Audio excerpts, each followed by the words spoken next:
በተለይ ወላጆች እነዚህን መጽሐፎች ለልጆቻችሁ ገዝታችሁ የምትሰጡ ከሆነና እንዲያነቡ የምትገፋፉ ከሆነ በገዛ እጃችሁ ልጆቻችሁን ለአእምሮ ቁጥጥር እያጋለጣችሁ ነውና ልትጠነቀቁ ይገባል።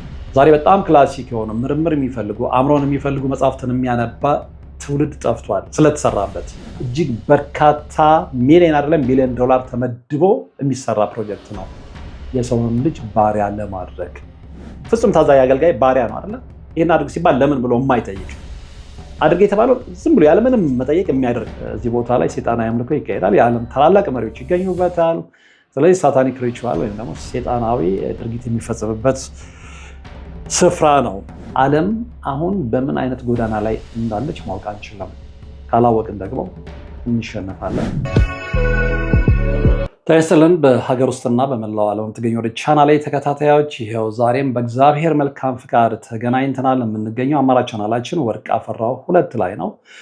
ለዛሬ እንግዲህ በዚህ ቻናላችን ላይ እጅግ በጣም ገራሚ የሆነ መረጃ ነው ወደ እናንተ የማደርሰው። ብዙዎቻችን በባርነት ውስጥ መሆናችንን እናውቃለን። ምን ያህሎቻችን ያንን ተረድተናል የሚለውን የሚመልስ መርሃ ግብር ነው ይዤ የተነሳሁት። ማስረጃና መረጃዬ እጅግ በጣም ታዋቂ የሆነ ዓለም አቀፍ ዶክመንት ነው፣ ዓለም አቀፍ መጽሐፍ ነው። እነግራችኋለሁ። በውጭው ዓለም ያላችሁ እንድታነቡት እንዲሁም ደግሞ ሀገር ቤት ላሉ ወዳጅ ዘመዶቻችሁ ይህንን መጽሐፍ ብትልኩላቸው ደስ ይለኛል እና ብዙዎቻችን ባለማንበብ እውቀት ባለማግኘት ነው እየጠፋን ያለ ነው።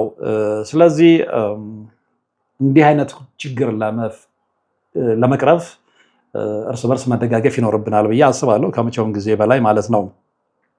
የሆነ ሆነና የዓለምን ሕዝብ ባሪያ ማድረግ የተፈለገው ለምንድን ነው የሚለውን ስንመለከት እንዲሁም ደግሞ አእምሮን መቆጣጠር ያስፈለገው ለምንድን ነው የሚለውን ስንመለከት የምንደርስበት በጣም አስደንጋጭ የሆነ መልስ አለ። ያም ምንድን ነው?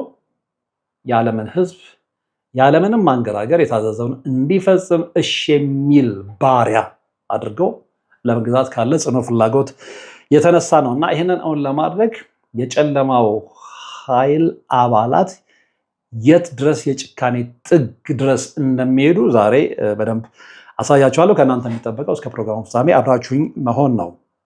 እንግዲህ እኔ፣ አንተ፣ አንቺ ሁላችንም ታዛዥ ፍጹም አገልጋይ የሆነን ባሪያዎች እንድንሆን ይፈለጋል። ያንን ሊጭሩብን የፈለጉ ሰዎች በእኛ መልካም ፈቃደኝነት እንደማያገኙት ያውቁታል።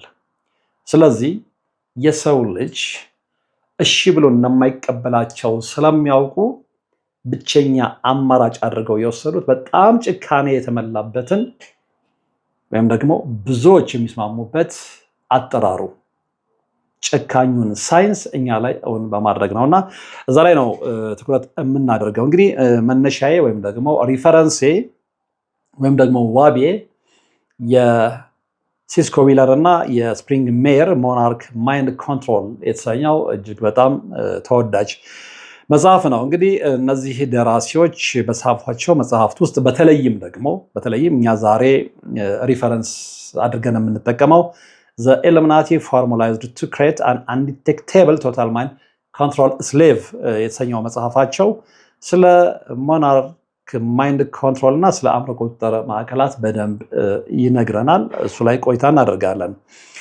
እንግዲህ ሞናርክ ማይንድ ኮንትሮል ከሁለተኛው የዓለም ጦርነት በኋላ በተለይም ደግሞ በሲአይኤ የጀመረው የኤምኬ አልትራ ፕሮጀክት ቀጣይ ክፍል እንደሆነ ነው ጸሐፊዎቹ የሚያብራሩት። እንግዲህ እነሱ እንደሚሉት የዚህ ፕሮግራም ዋና ዓላማ የሰውን አእምሮ በከፍተኛ ስቃይ ወይም ደግሞ ትራውማ ውስጥ ከቶ በመስበር የሰውን ስብዕና ወደ ተለያዩ ክፍሎች ወይም ደግሞ አልተርስ ፐርሶናሊቲስ መክፈልና የታዘዘውን ብቻ የሚፈጽም ባሪያ አገልጋይ ወይም ደግሞ ወታደርን መፍጠር ነው። ትልቁ የጨለማው ዓለም ኃይላት ትልቁ ታርጌታቸው ይሄ ነው። ትልቁ ዓላማቸው፣ ትልቁ ግባቸው ይሄንን ነው። ይሄንን ለማስፈጸም ደግሞ የሄዱበት ያለውን ርቀት እየተመለከትን ነው። ስለዚህ ውጤታማ በሆኑበት መንገድ ደግሞ ያው በርካታ ሰዶማውያንን ደጋግመን እንደምንለው ራሱን የማያውቅ ንዝህላል ዘመኑ በፈጠራቸው ቴክኖሎጂዎች ላይ ብቻ ተጥዶ የዲጂታል ዓለም ባሪያ የሆነ ማህበረሰብ መፍጠር ነበር፣ ፈጥረዋል። ዛሬ በጣም ክላሲክ የሆኑ ምርምር የሚፈልጉ አእምሮን የሚፈልጉ መጽሐፍትን የሚያነባ ትውልድ ጠፍቷል ስለተሰራበት። ስለዚህ ባሪያን ነበር መፍጠር የፈለጉት።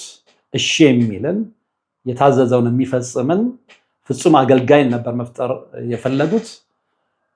ዛሬ ሰክሰስፉል በእርግጠኝነት ተሳክቶላቸዋል ማለት ይቻላል። እንግዲህ ሞናርክ ማይንድ ኮንትሮል አሁን ለመግለጽ እንደሞከርኩት ከሁለተኛው ዓለም ጦርነት በኋላ የተፈጠረ ፕሮጀክት ቀጣይ ክፍል እንደሆነ ነው ጸሐፊዎቹ ያብራሩት። እነሱ እንደሚሉትም ደግሞ ያው የተለያዩ ክፍሎች አልተር ፐርሶናሊቲን መከለና የታዘበውን ብቻ የሚፈጽም ባሪያ ወታደርን መፍጠር ነው። እንግዲህ ስፕሪንግ ሜር እና ዌለር እንዳመለከቱት እነዚህ የኮምፒውተር እና የሳይካትሪ ምርምር የሚደረግባቸው ማዕከላት በሚስጥር የተሸፈኑና በተለያዩ ተቋማት ስር የሚሰሩ ናቸው። ይህንን እውነት ግን በርካታ የዓለም ሕዝብ አያውቀውም፣ ተሰውሮታል። ከተወሰኑ ከተፈቀደላቸው ሰዎች ውጪ ሊደርሱበት አልቻሉም። ነገር ግን እነ ስፕሪንግ ሜር እና እነ ሲስኮ ዊለር አይነት ሰዎችን እግዜር ያብዛልንና በእነሱ አማካኝነት ይፋ ሊወጣና ሊጋለጥ ይችላል። በነገራችን ላይ ሲስኮ ዊለር ቪክቲም የነበረች ሴት ነች። የአእምሮ ቁጥጥር የሞናርክ ማይንድ ኮንትሮል ቁጥጥር ሰለባ የነበረች ሴት ነች። ስለዚህ በራሷና በሌሎች ላይ የደረሰውን እውነት ወጥታ ለስፕሪንግ ሜር ነግራው በጋራ በትብብር የጻፉት መጽሐፍ ነው። ይሄ ኤምኬ ነው፣ ቅድም የነገርኳችሁ ሞናርክ ማይንድ ኮንትሮል መጽሐፍ ማለት ነው። ስፕሪንግ ሜር እና ዊለር እንዳመለከቱት እንግዲህ እነዚህ የተሸፈኑና በተለያዩ ተቋማት ስር የሚሰሩ እንደሆኑ ገልጸው ከነዛ ውስጥ የወታደራዊና የመንግስት ቤዝ ግቢዎች፣ የአእምሮ ሕክምና ሆስፒታሎችና የምርምር ተቋማት እንዲሁም ደግሞ የመሬት ሚስጥራዊ ህንፃዎች ለዚህ አገልግሎት እንደሚውል ነው የተናገሩት። ለምሳሌ ከወታደራዊና የመንግስት ቤዝ ግቢዎች ውስጥ በዩናይትድ ስቴትስ እና በሌሎች ሀገራት የሚገኙ ከባድ ጥበቃ የሚደረግባቸው ወታደራዊ ካምፖች፣ ለምሳሌ ብዙዎቻችሁ የምታውቁት ኤሪያ 51 እና የተለያዩ የባህር ኃይልና የአየር ኃይል ቤዞች ለዚህ ስራ ይውላሉ።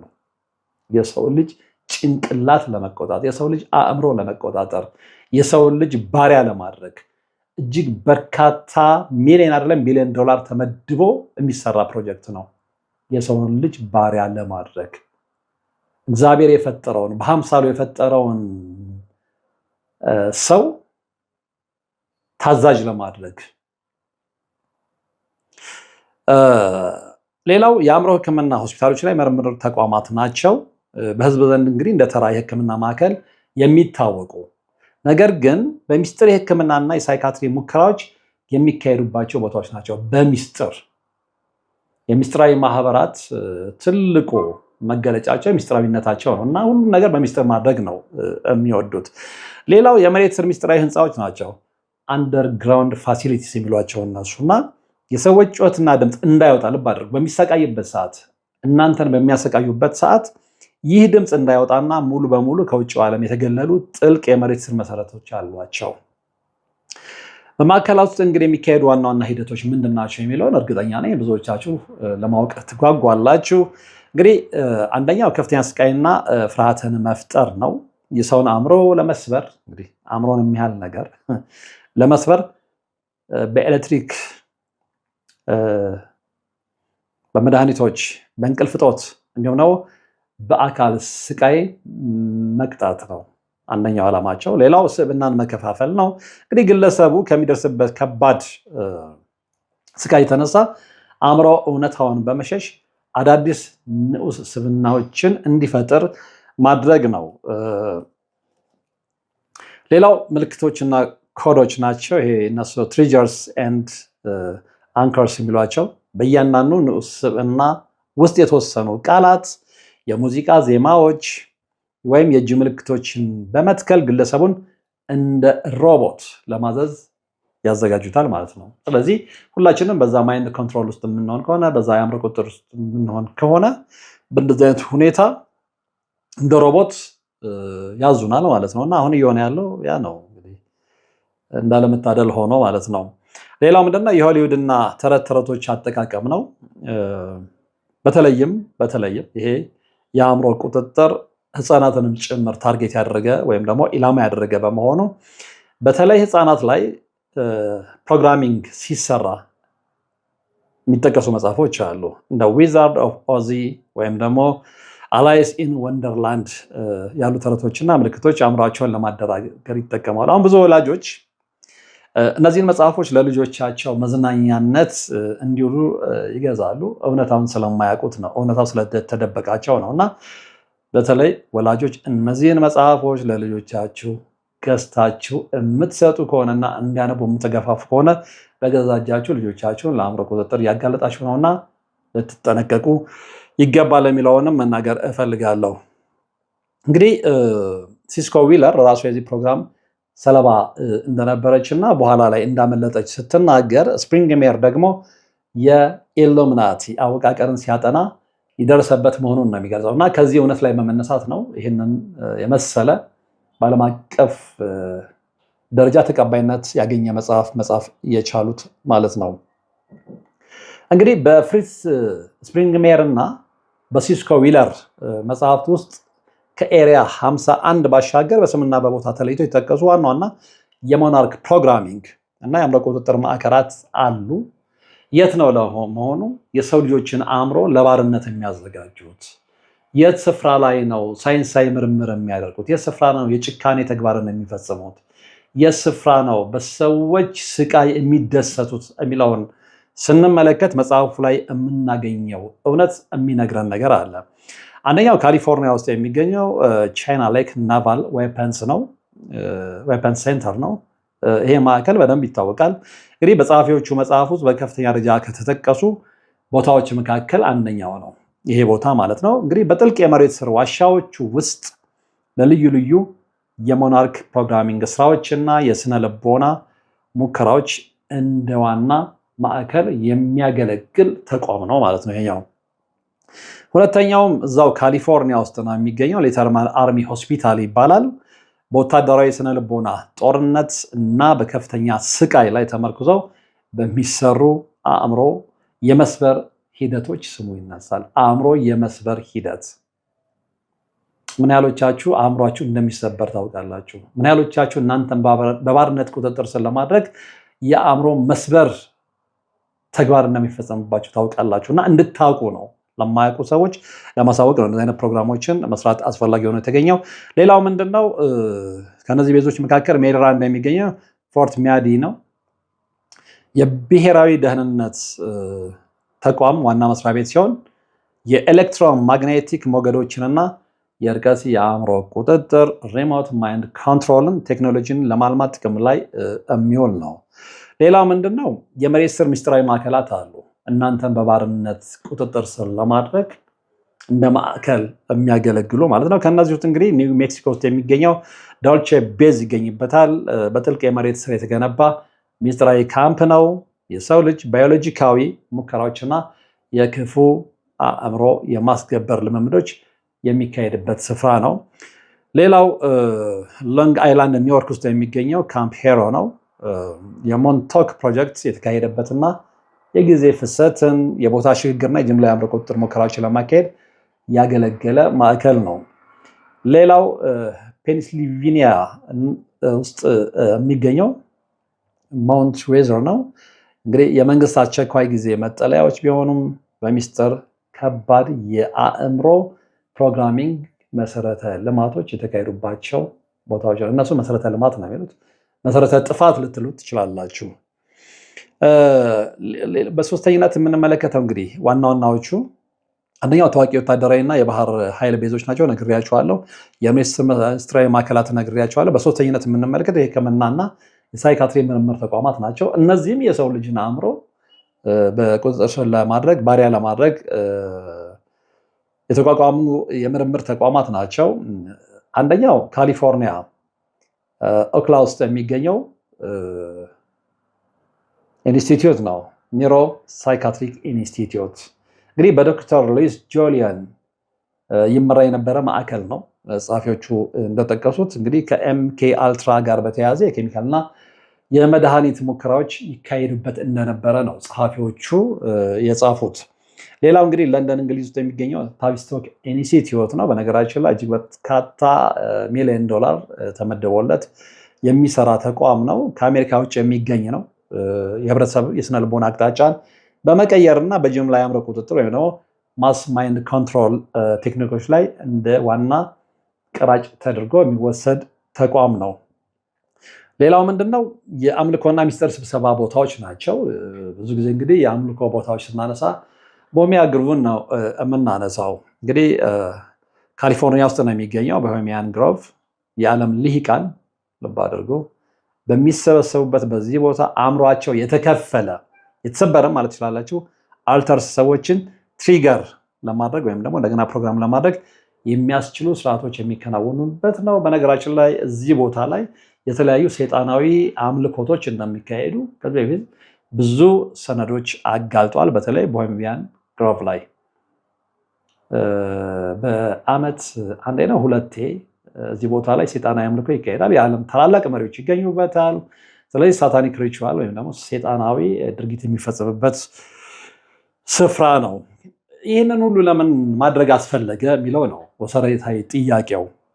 እንግዲህ በስፕሪንግ ሜር እና በዩለር መጽሐፍት መሰረት እነዚህ ሁሉ ዘግናኝና ውስብስብ የአእምሮ ቁጥጥር ማዕከላት የተዘረጉበት ዋና ዓላማ ፍጹም ታዛዥነት ያለው አዲስ የዓለም ስርዓትን ለመገንባት ነው። እኛ ኒው ወርልድ ኦርደር የምንለው ማለት ነው።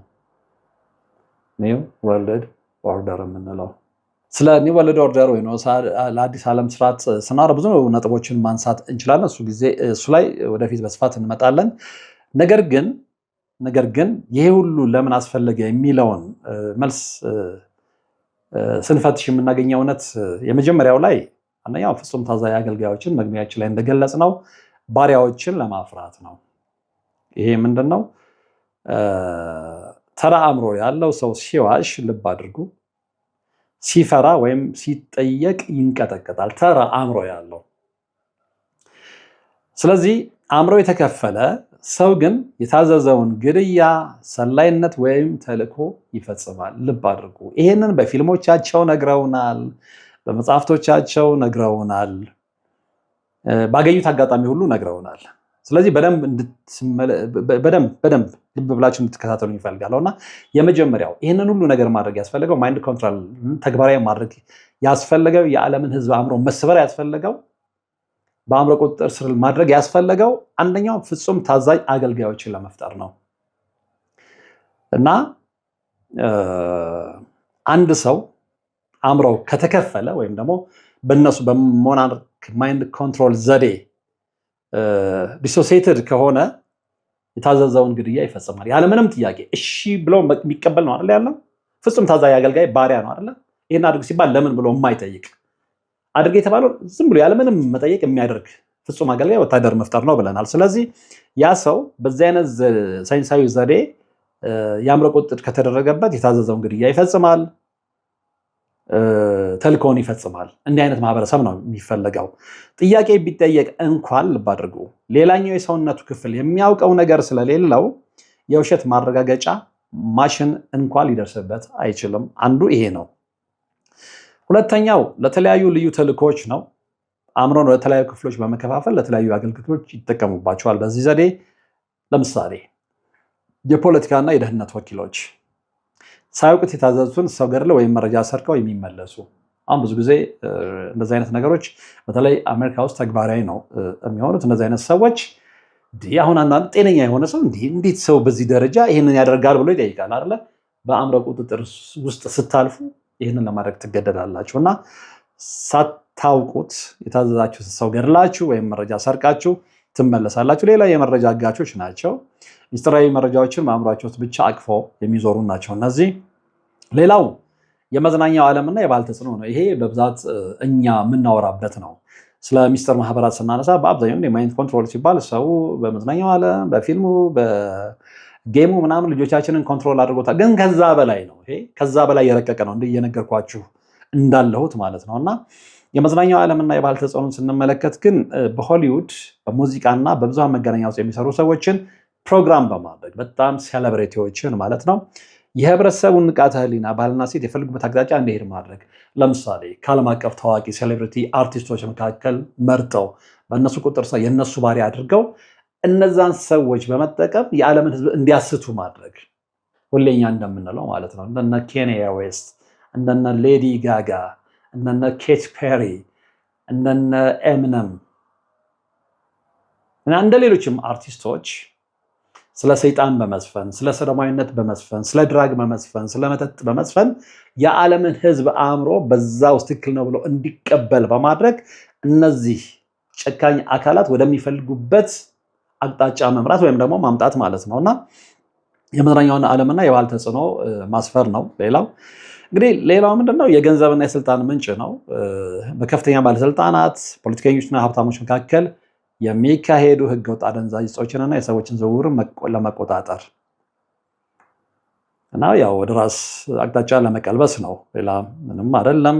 ከዛ ውጭ በወንጀል የሚያገኙትን ገንዘብ ለሚስጥራዊ የመንግስት ፕሮጀክቶች በወንጀል የሚገኝ ልብ አድርጉ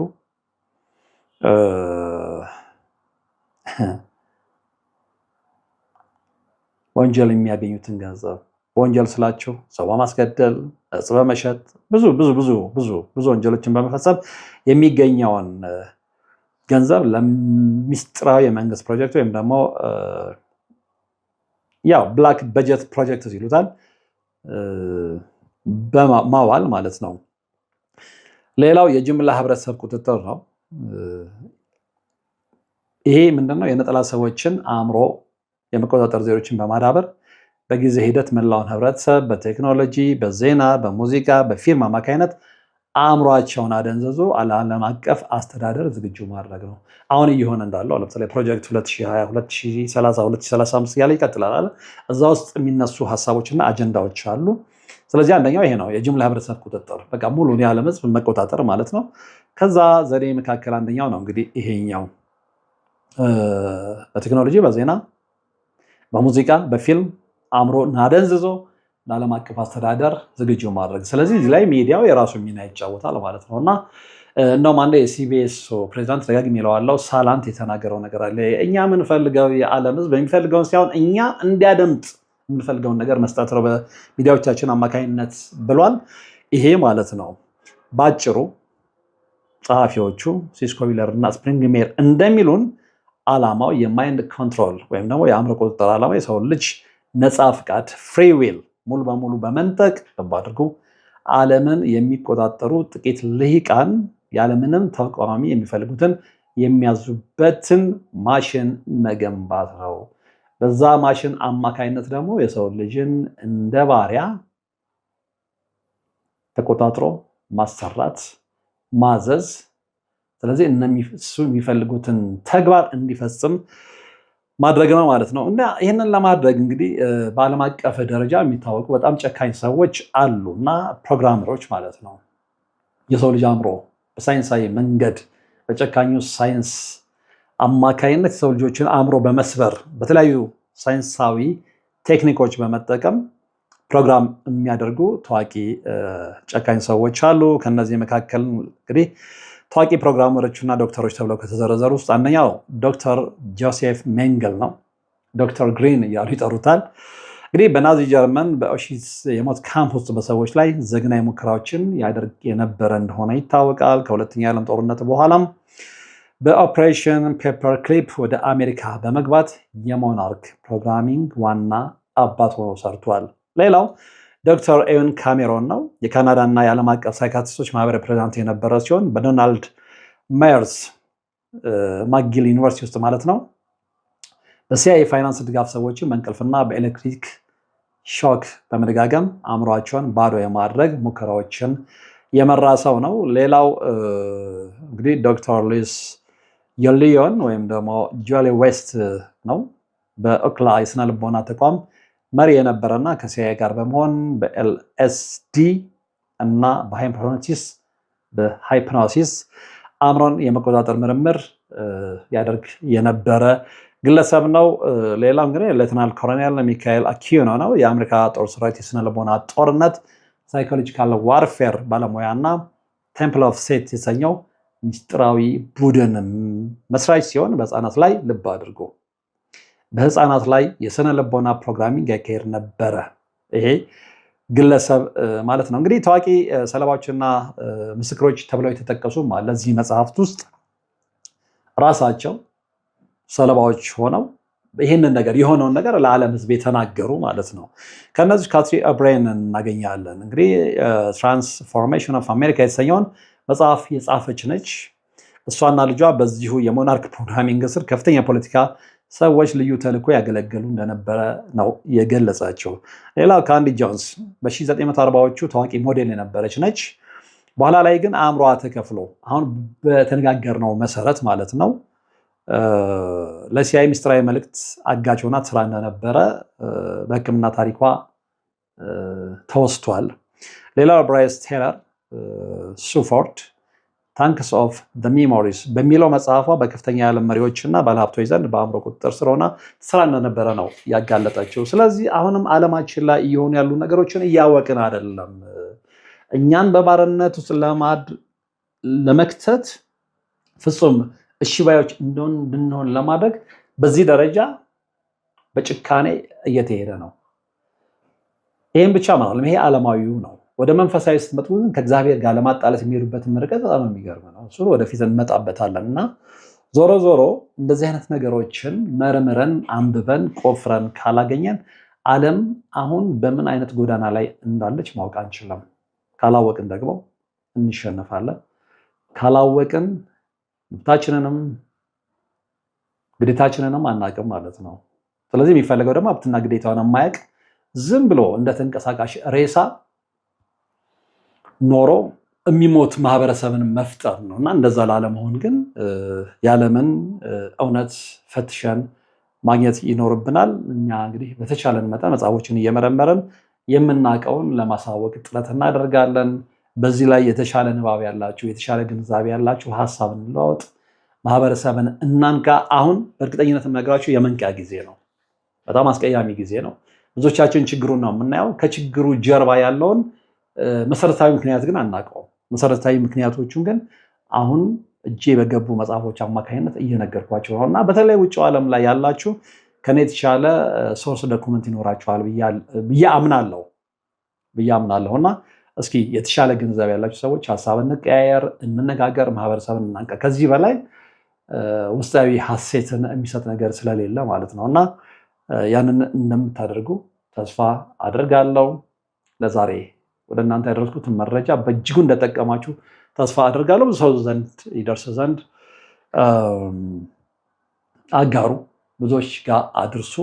በቀጣይም እንዲህ ጠቃሚ የሆኑ መረጃዎችን እንለዋወጣለን። እንግዲህ ምናልባት ደግሞ እኔ ያላየሁበት አንግል እኔ ያላየሁበት አቅጣጫም ካለ ጠቁሙኝ፣ መልሼ ወደ እናንተ ማድረስ ነው የሚሆነው። አብራችሁኝ ስለነበራችሁ ወደፊትም አብራችሁኝ ስለምትሆኑ ከልብ ከልብ አመሰግናለሁ። እግዚአብሔር ይስጥልኝ ማለት እፈልጋለሁ። በቀጣይ መረጃ እስከምንገናኝ በያላችሁበት ሰላም